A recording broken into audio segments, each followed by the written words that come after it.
Ed Reardon's Week by Christopher Douglas and Andrew Nickolls. Episode 2, The Ed Talk.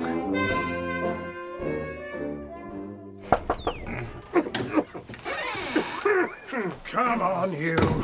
What time is it? 10 o'clock. Changeover day. Look at you. Falling asleep in your clothes. I'd be ashamed. I've been working, Stan. My muse is no respecter of dress codes. Not while I'm living in your shed, anyway. Well, what's this? Name 3 football teams that sound like vegetables. Oh, this is your muse going full blast, is it? It also says confidential script material run with the ball series 48. Never heard of it. Well, why don't you go and catch up? 10 a.m. It'll be on now. I've got a new couple arriving in the honeymoon cabin in an hour. It'll still be on then. ITV4 shows it continuously throughout the day. They may even catch the Wayne and Colleen wedding special if they're lucky. You're working for me now. Under the terms of your tenancy. Yes, I know. Lead me to the broom cupboard. I want the honeymoon cabin hoovered, dusted, sheets changed, bathroom aromatised. You nearly lost me my 5th star for not folding the toilet roll in a V. I used it to scribble a quiz question about the Belgian 2nd Division. Did you know it's traditional in Ostend for the supporters to turn up with a rucksack full of Andrex? Come on. The happy couple will be here any minute. Let me just feed Elgar first. No need. He's had 2 mice already this morning, so he's earned his keep. What about Port Kale? What? A football team that sounds like a vegetable. I don't think you've quite got the hang of the rules, Stan. QPs are? No! Monday. Little did I think as I sat in the comfortable study in my even more comfortable North London family home, writing my episode of Tenko, the prestigious, indeed must-see television drama of the time, that a mere 3 decades or so later I'd be enduring even worse privations than the women in flowery dresses in their prison camp, forced not only to share my meagre rations with my cat, but also to do the bidding of a sadistic landlord to whom the Geneva Convention meant nothing. And today, seeing as it's not raining, we'll have rose petals strewn along the path. For heaven's sake, Stan, it's a rental flat. Just been past Mrs. Poyser's bungalow. She's got them scattered in a heart shape inside the parking space. If you're not moving forward in holiday lets, you're going backwards. So where am I going to get rose petals from? Well, try the cemetery, or Aldi, I don't know. You're the writer.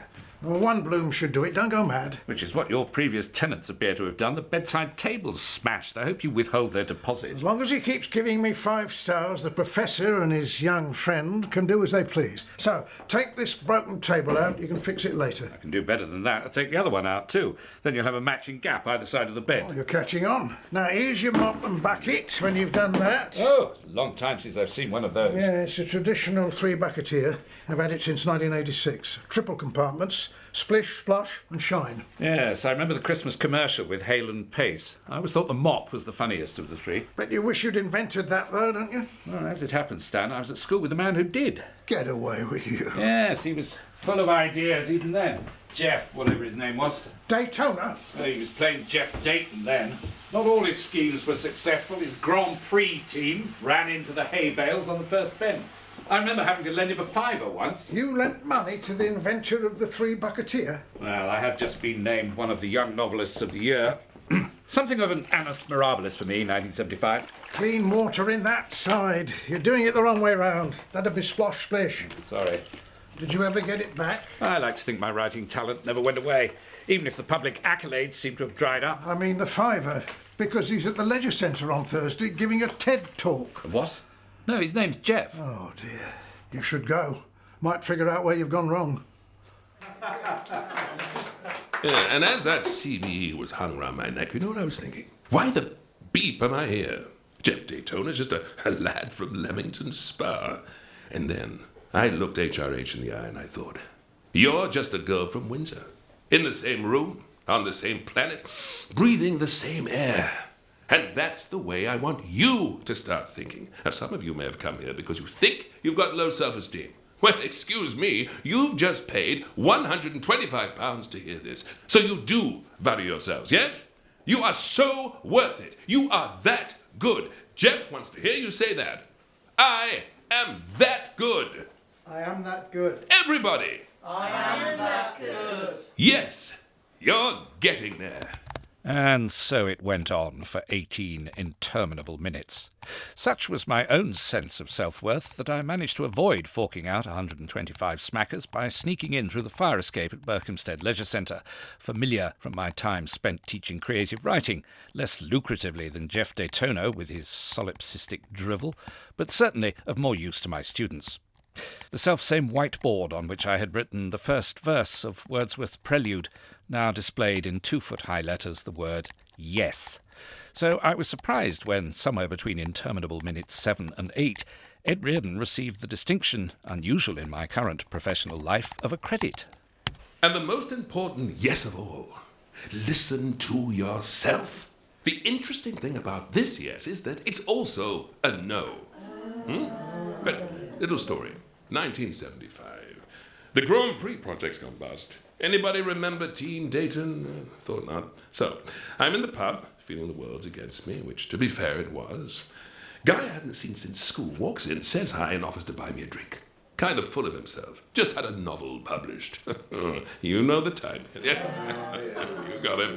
But Jeff Daytona's in no position to refuse. And on top of the half pint of woodpecker, he lends me a $5.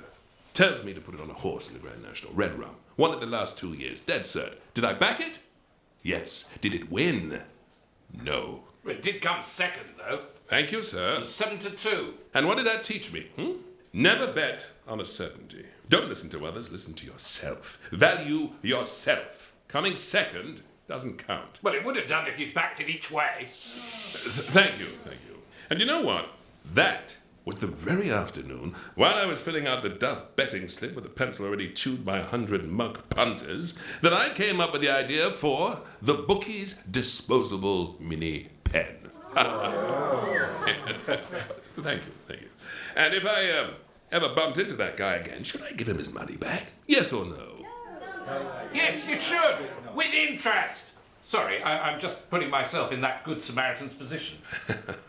Yes. Health spas in space, you say? Just one of the things I've got going round in here. But what about you? I'm sorry you've listened to me rambling on about myself for however many minutes it was. 19 and a half, you overran. Yes, that was only because you were interrupting. Yeah, like the school debating society all over again. This house believes that pop music is better than classical. Yes, but it was quite amusing this time, and very effective. Thank you, Jeff. Because after that, they were even more on my side. I used to see your name all over the place. What happened to you? Did you change direction, or were you relegated from the first division? Like that team that went down 3 years in succession. Good question. I don't mean to be rude, Ed. No. It is a good question for a football quiz. I've been obliged to say yes to, lowercase yes. But Carlisle United, I think it was. No, Carlisle were relegated 2 years in succession. But it wasn't as catastrophic as Northampton, 1966 to 69. You're right. Teaching me my job again. Anyway, Jeff, thank you for the fibre and the craft cider. I must be away to direct my thoughts to the Name That Way kit round. It's okay, the car's out the front. Chauffeur will take you home. Oh. Anyway, you're forgetting the interest you mentioned. £35. Thank you. How did you work that out? The new Daytona watch. See? Measure steps, calories, and if you slide left, compound interest. When did the A appear at the end of Dayton? When I started selling the Bucketeer in the States, added an A. Added a few zeros to the turnover. Maybe I should try that Reardona. Oh, why not? Reardon hasn't got you very far in 40 years. Now, let's see, 20, 25, 30, 35, and, just a thought. All right, what do I have to do for this? No, I'm looking for a collaborator. Right, would this be on Earth or...? For the time being. I'm always being asked, what's my secret? God's honest truth is, I don't know. And then I think to myself, I'm sorry, that's not good enough. I don't buy it. So, what I need to do, need us to do, is bottle the essence of me, Jeff Daytona. In a bottle or a book? Oh, a book, obviously. Or a bucket? We're on the same page, Ed. It could be all those things. You probably need to settle on just one. I remember when I wrote Pet Peeves 2, they attached a rubber bone to the cover, and it split the focus. And the squeaking annoyed the Christmas shoppers. They already had Slade to contend with. You see? This is what I need from you, Ed. The tricks of the publishing trade. Apart from that, it's all there. What is exactly? The Geoff Daytona Method. It's broke, so fix it. All it needs is someone to flesh it out into 300 pages. Yes, And perhaps some diagrams of the GDM. Geoff Daytona Method. Yeah, and I don't know, some photos of me, obviously. Maybe driving some unreasonably priced roadster. Well, I have to say, from a purely hard-headed business perspective, £35 for bottling your essence in 300 pages. No. That was just paying my debt. Ah, so the fee for writing the book, then? Name your price. No, seriously. What would you expect to be paid? Well, I don't really know. Hey, you've been a professional writer for over 40 years. You must have some idea of your value, Ed. Well, yeah, self-worth. Let's see. Ooh. Yeah. Well, don't ask me, Ed. He's your public schoolmate. If you can spank each other's botties behind the bike sheds, you must be able to do a deal. No, Payne, I think you've been watching Billy Bunter Week on Talking Pictures. Oh, yes, it's quite good, that channel. Loads of stuff in black and white. They must have nicked it from Black Mirror. Obviously. Cool shows, though. Burke's Law, The Human Jungle, Dr. Finley's Facebook. Crazy. Yes, as to my fee for doing this book, how much might the postal order be, as the fat owl of the remove might put it? What? Billy Bunter, how much? I don't know. Nothing to do with me, is it? Your gig, Ed. Yes, but I've never been asked before to put a price on my work. So I'm at a complete loss. How do you do it, Ping, apart from just asking what they're prepared to offer and then halving it? Not funny, Ed. I know you think all I do is go on holiday and look at pictures of old Etonians on Mail Online. No. And yes, I do have a bookmark for Tom Hiddleston / Straw Hat on my toolbar, but I also work extremely hard on building relationships for the benefit of my writers. And then I find you've just gone off and got yourself a job with some random billionaire you've met in the pub. Well, where does that leave me, apart from totally stabbed in the back? With more time to look at Mail Online and watch Talking Pictures. Yes, which I do to chase royalties for any of my clients who might still be alive. OMFG! Hiddles is literally wearing a baseball hat. Right, I'll... Just ask for 10 grand, but be ready to do it for 5. Sorry, Ed, I've got to concentrate on this. No, having said that, Normcore meets Dad bod. Harbour, harbour. So, incontrovertible truths common to high-value individuals, is that right? What does Jeff call himself on his website?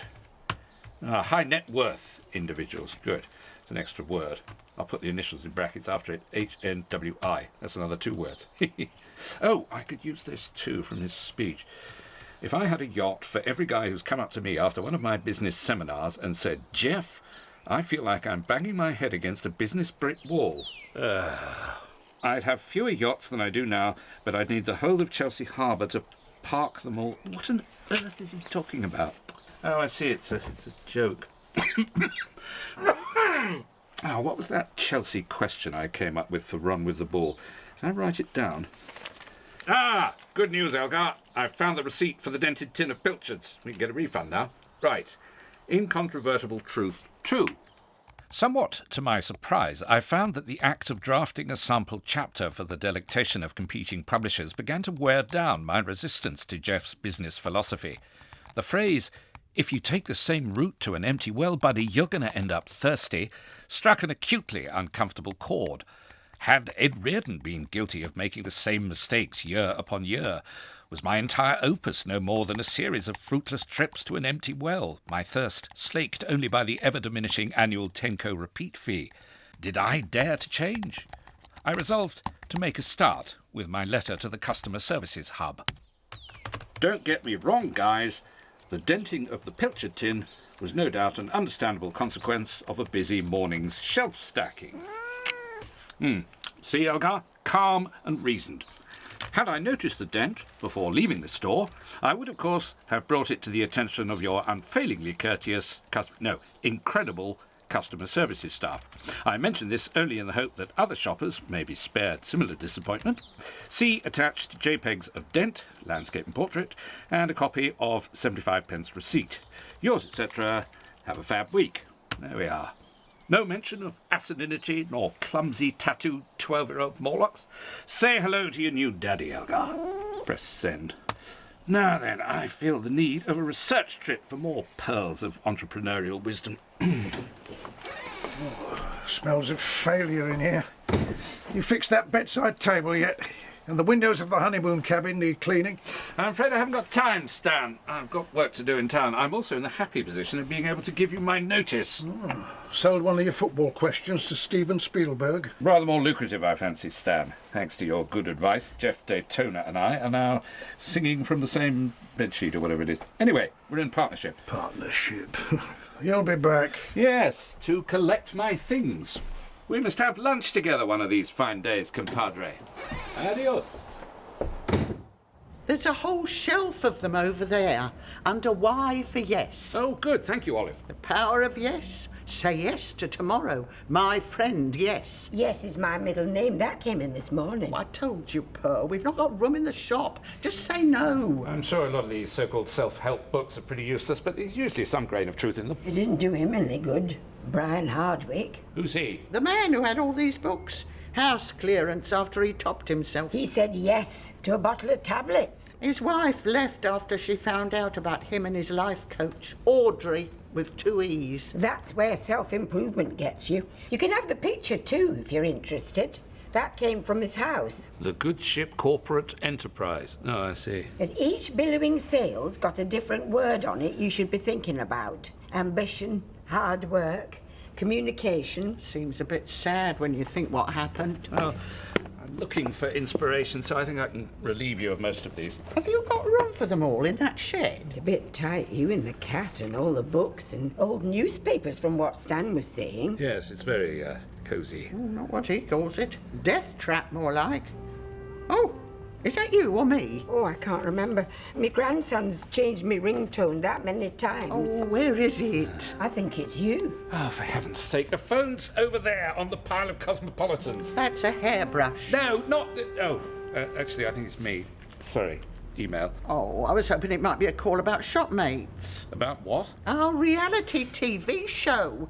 We're standing here talking all this common sense with nobody filming it. It's 2 weeks now. I've told you Channel 4 aren't going to pick us. Well, I'm not going to give up yet. They surely must be running out of people. These reality shows, it's a fast turnaround. My friend's neighbour went on 24 hours in A&E. They had her sign a release form before she was even on the trolley. And you have an awesome rest of the day too, Rohit.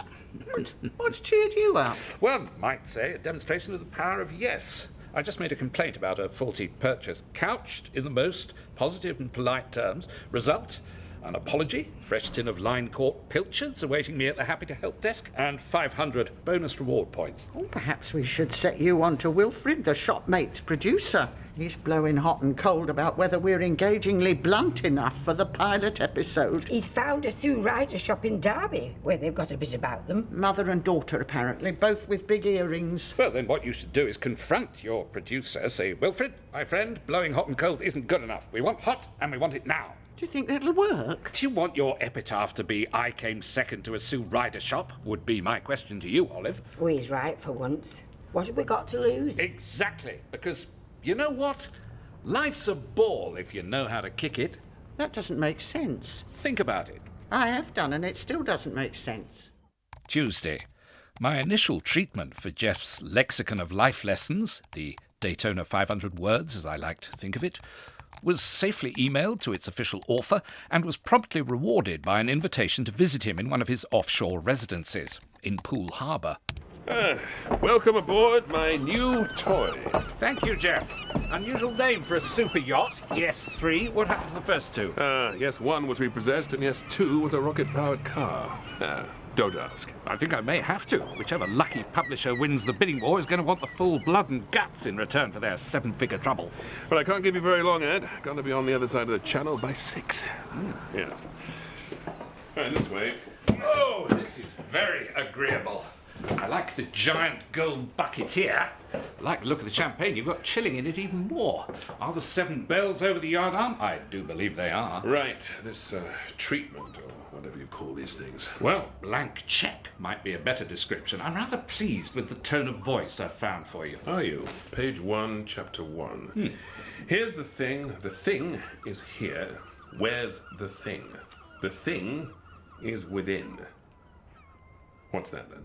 It's one of the key performance indicators. No, it's not. It's meaningless jargon. Isn't that what's required? I've researched this pretty thoroughly, Jeff. I can tell you, this is the sort of thing that sells. Packaged with your name and your brand behind it, it can't fail. Yeah, but I get the impression you don't believe any of it. I mean, look, this total gibberish. Well, fair comment. Like, look, if the only place success comes before work is in the dictionary, then hey, get a new dictionary. I'd never say that. But does it really matter?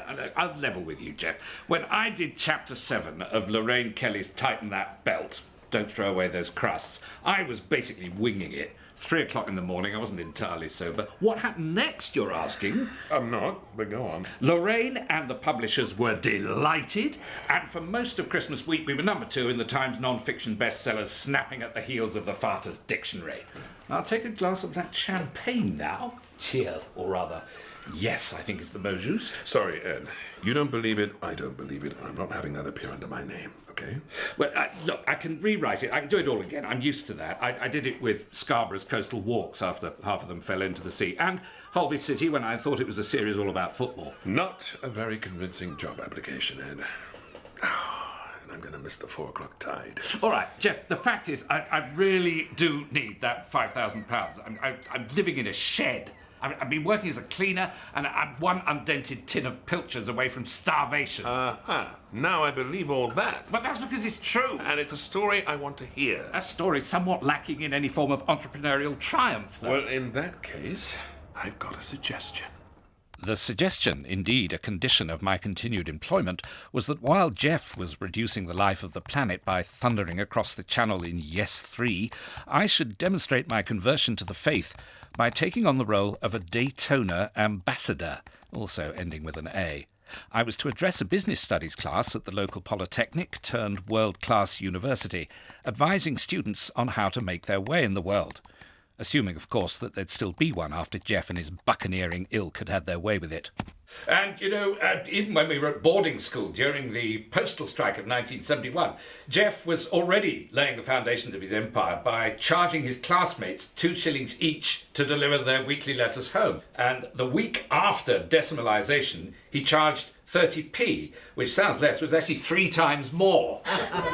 Very enterprising of him. Yes, as I suppose another word might be usury.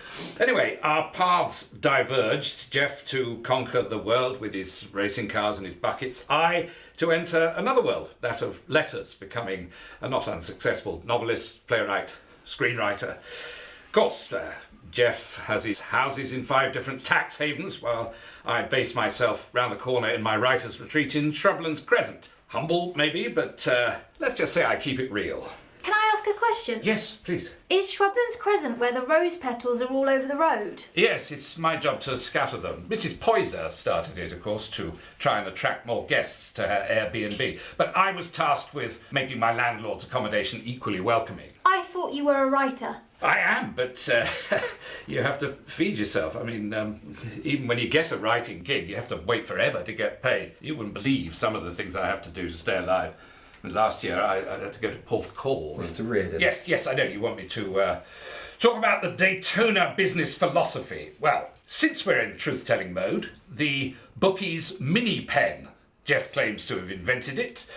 Well, of course he didn't, but he's convinced himself he did, and I suppose that's the point. Deceiving yourself is the first step on the way to deceiving everybody else. And that's what success in business is. Fraud and mendacity, so far as I can see. Donald Trump would have you believe he's an entrepreneurial genius, but he just inherited money from his dad. If he'd stuck it in the post office, he'd have been twice as rich by now. Wouldn't have caused half so much trouble. Well, I think that's all we've got time for, As a writer, can you get up whenever you want? Oh, yes, indeed. Yes, I stay in bed for several days sometimes. When I was working on my Lovejoy script, I managed to watch every race at Ascot on TV. Box of Ginsters on one side of the bed, box of Cab Sav on the other. I didn't have much luck with the horses, as it happens, so I had to go and write an episode of Boone. How much are the tuition fees? To become a writer, well, there aren't any. Wake up in the morning, whenever you want, feed your cat, put the kettle on, the day's your own. I wouldn't bother with further education. Or, perish the thought, business school. Complete waste of time. Oh, my name's Ed Reardon. Thank you very much. Thank you. Oh, thank you. So, where's the vending machine? Who's going to buy me a Kit Kat? Morning, Pink. Hi, Ed. What news on the Rialto? I think they're turning it into a Weatherspoons, if you mean the one in Peckham. No, I mean, is there any word on my Geoff Daytona fee? Oh, the job you went off and got for yourself, leaving your agent high and dry and in floods of tears, yeah? Just came in, actually. Good. And now it's about to go out again. What? No, why? Because of your performance, Ed, in front of innocent students. I thought it went rather well. I received a generous round of applause at the end of it. Yeah, Ed, half of them didn't go in the next day. They found 2 of them in Betfred with carrier bags and a bottle of sherry. Well, I can't be held responsible for that. Look to the parents, I say. They said they wanted to become writers, and their parents are talking about suing your friend Jeff Daytona, which is why your fee has to go back out of our account and into one of Jeff's. No, don't do that. Shh, gone. No! Stop shaking the computer, Ed. It won't come out. Fax doesn't work like that. Oh, and Jeff wants you to pay the interest on the 21 minutes it was in our account. You'll get an invoice. He can whistle for it. He's just a crook. No. Ex-public schoolboy turns out to be total sleazoid snake in the grass. Shock. Sounds like you've had a similar experience, Peg. I turned on Talking Pictures last night. What do I see? Snowy ascent to Shapfell, 1964. Worse. Tom Hiddleston. I thought you liked him. Not in a stovepipe hat, in a movie on Talking Pictures. Made me feel about 100. Where's my life gone, Ed? Before we address that, can you advance me some money, I don't know, tenner or something? Half each for me and Elgar, see us through the next couple of weeks. As your agent. I am your agent, aren't I? Yes, Ping. I've just heard from my new best friend Geoffrey at Run with the Ball. They want another load of questions for Series 49, and the money's gone up, £2.50 each. That's a 500% increase. Because they'd really like some banter for the guests, like about half a minute each question. No Brexit jokes, so they can keep showing it 20 years from now. And could they have 100 by Thursday? Anything else? My liver and kidneys. All right, Thursday afternoon. Oh, so nice to have you back, Ed. A £5, was it? Please. Come to collect your stuff. Actually, Stan, I'm here to eat humble pie. Oh, yes. Offering to buy me that lunch you mentioned, compadre. As you correctly surmised, I'd like to continue as your tenant. Oh, got the sack, have you? Thought so. A little more complicated than that. I've realised I'm not the sort of person who's suited to dispensing life lessons. I'll say. Olive and Pearl took your advice and gave the shopmates producer an ultimatum. Swear word or get off the pot. Oh, good for them. Not good at all. First he cried down the phone, then he gave the job to the 2 Sue Ryder women in Derby. Yes, TV executives aren't over-endowed with backbone. So if I were you, I wouldn't show your face round the charity shop for a good bit. This came for you, by the way. I opened it. Oh. It's the legendary Bucketeer Mark II. Limited edition with a double-headed mop. And there's a card. To Ed Reardona, good luck with your onward journey. Well, I suppose that's a yes as well as a no. Oh, well, I can always sell it if it's that iconic. Not likely. You're going to be needing it. What? Professor Pollock and young Alvaro are checking into the honeymoon cabin any minute. You know where the tap is. Get double mopping. No. Really? Ed Reardon's Week starred Christopher Douglas, Stephanie Cole, Brigit Forsyth, Colin McFarlane, Barunka O'Shaughnessy, Sarah Ovens and Geoffrey Whitehead. It was written by Christopher Douglas and Andrew Nickolls. The producer was Simon Nicholls, and it was a BBC Studios production.